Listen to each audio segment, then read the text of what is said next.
All right, before we get into it today, I want to deal with the latest controversy from Doge. Apparently, there are 120-year-olds that are now receiving Social Security benefits. And everybody is up in arms about this. And I don't understand why. If they're voting, why shouldn't they receive Social Security benefits? All right, let's get into the show.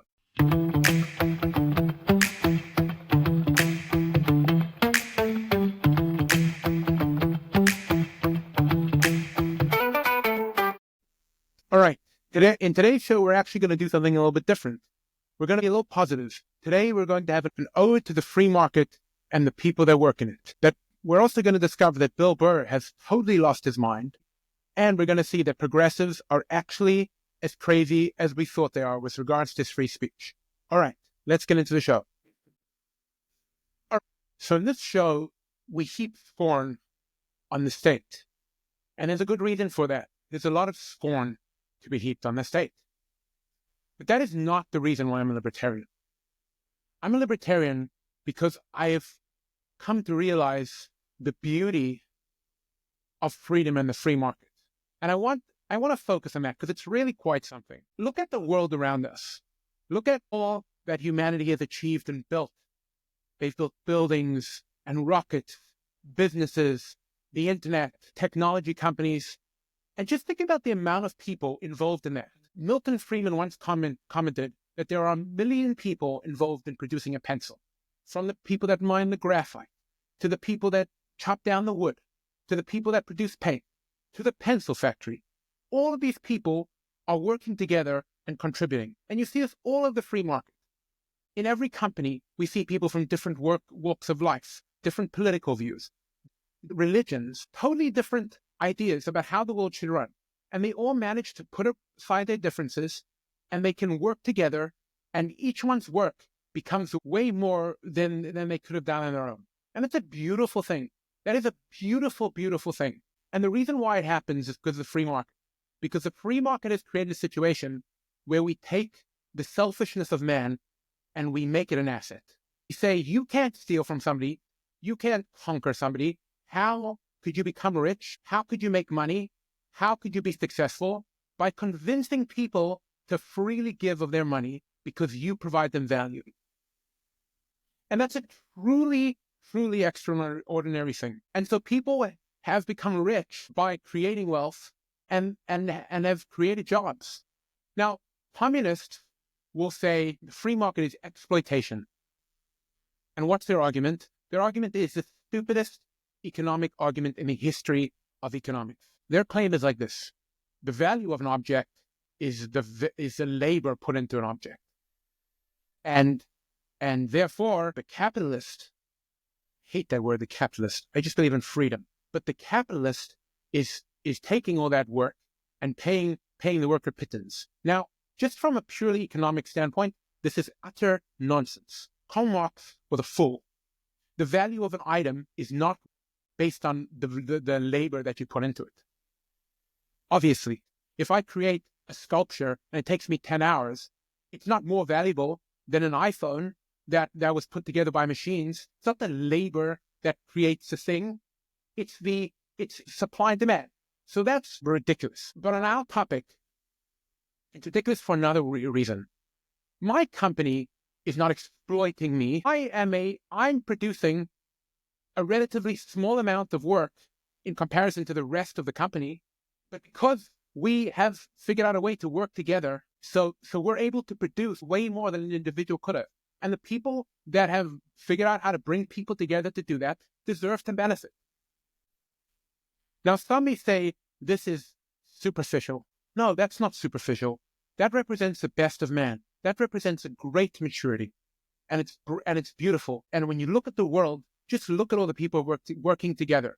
And that is why I heap scorn on politicians. Because not only do they not produce anything, and not only do they not produce value, and not only do not understand economics, but they simply cannot work together to do the most basic job. And they are not producing, they are not creating money. They are getting money. They are getting it from us. They are stealing it from us. And they're just simply unable to do the most basic tasks with it. And they are simply unable to work together. And in that context, that is why we should heap scorn on these people. Now, Bill Burr who was once funny, blasted billionaires this weekend. Let's take a look. The people that are struggling out there because of these f***ing billionaires, and they got us all arguing liberal and conservative. We got to stop doing that. Like, I am so tired of hearing about people going to bed worried about what's going to happen next week. There is so much fucking money in this country. And there's so much work being done, you know. And if you work a full fucking week at a job, you should be able to pay your fucking rent. You shouldn't have to go out and get a fucking job and still be struggling. It's bad for the country. Because then the kids don't see their parents and they're not getting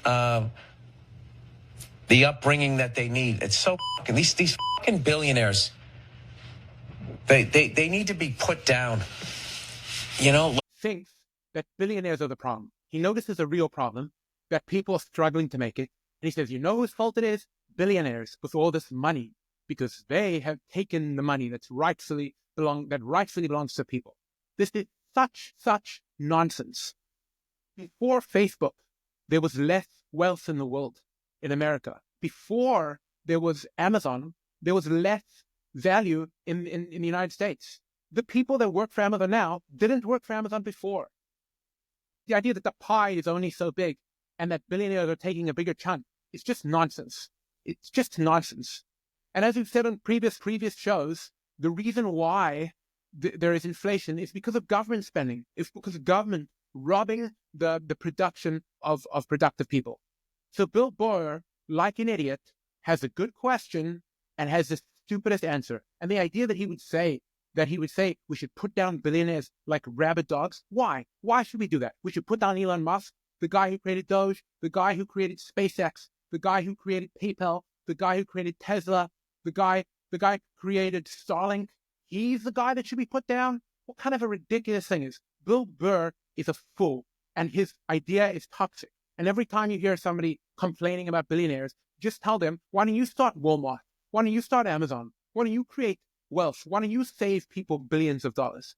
Because that is what these people do. I was wondering, why does this poisonous philosophy appear to come from many elites in our society? Many people that are very wealthy and have done very well for themselves.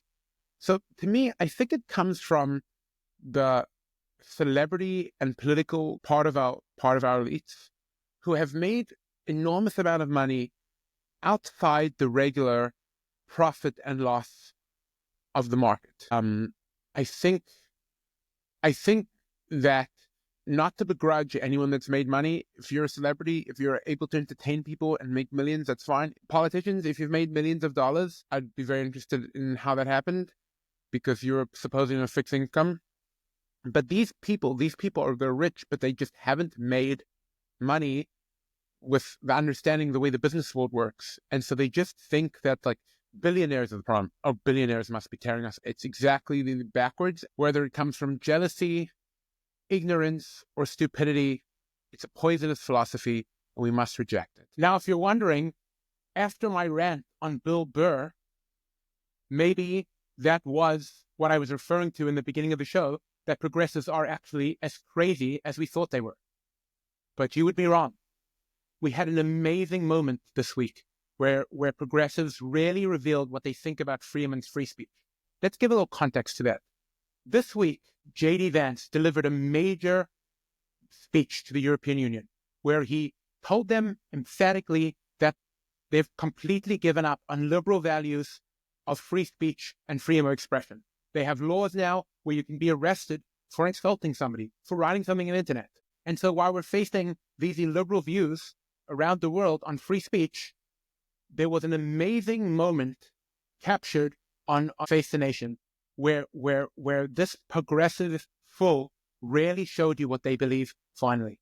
Let's have a listen. Well, he was standing in a country where free speech was weaponized to conduct a genocide. And he met with the head of a political party that has far-right views and some historic ties to extreme groups. The context of that was changing the tone of it. And you know that the Well, I censorship have to disagree with was you. specifically about. Now, that was Margaret Brennan complaining about J.D. Vance meeting with the right-wing party in Germany, the AfD. God forbid that people should have a problem with just mass immigration and just integrating in the EU, something they never voted for. But her problem is that she thinks that the reason why the Nazis rose up is because of too much free speech. That's right. In Nazi Germany, they weaponized free speech. There was just too much free speech. People could say whatever they wanted. In Weimar Germany, they could just say whatever they wanted. It is so ridiculous. It is historically wrong, and a lot of people have commented on this, but what is amazing about it is it shows and reveals exactly what progressives think. They think free speech is dangerous because you are stupid, and that if you are fed a pack of lies, then you'll just believe them. And what's so extraordinary about this is that we've been hearing about misinformation and disinformation since 2016, and the people that have got it wrong on every single story is the media. And they've tried to silence people on those actual issues. Look at COVID, Russiagate. It all turned out to be nonsense. Their narrative turned out to be nonsense. But they are claiming that we should have more censorship because the lack of censorship leads to tyranny. And it is exactly the opposite. And free speech is under attack in the Western world. And we should never allow this to be true. We should not silence anyone. Free speech is the reason why America has been the most successful country in the world. Because freedom breeds prosperity. And that is why I'm not afraid of Russia and China. Those countries will never overtake us unless they have freedom. And if they have freedom, so then that's fine. Let us just be partners, or let's just be friends. But as long as if we can show that the free market is the right way to go, and freedom is the right way to go, that will lead to prosperity and happiness. That will lead to prosperity in the world. And just to her point that free speech was weaponized, it's exactly the opposite. When you silence people, that's when their message becomes more interesting.